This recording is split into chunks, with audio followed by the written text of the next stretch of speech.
Marcher tout droit quand on est perdu, est-ce que ça marche?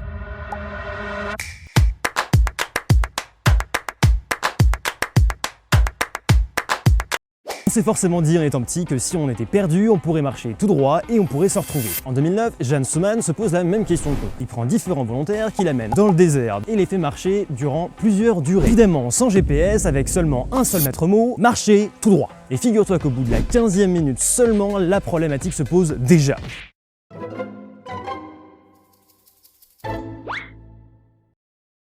En fait, au bout de 15 minutes, tu commences déjà à marcher en rond avec des cercles de seulement 20 mètres de diamètre. C'est vraiment tout petit. Et ça, pendant 4 heures. C'est terrible. En fait, ce qui se passe, c'est que sans repère fixe, comme le soleil, la montagne, et automatiquement, tu penses vers ton genou le plus fort.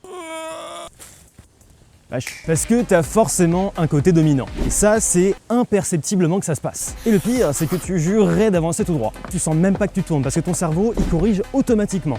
Et du coup, il te ment en permanence. Et du coup, tu vas me dire, mais comment est-ce qu'on fait pour ne pas se perdre en forêt? Et bien en fait, il y a une astuce qui est assez simple. Je me rappelle pas trop de passer par là. En fait, l'astuce, elle est assez simple. Tu vas prendre un repère fixe, par exemple un arbre. Tu vas aller jusqu'à lui et ensuite tu vas recommencer de nouveau. Et de cette façon, tu devrais éviter de te perdre. C'est vachement pratique, je suis d'accord. Je suis mort. C'est chaud, hein, c'est chaud. C'est un autre angle. J'espère que c'est good.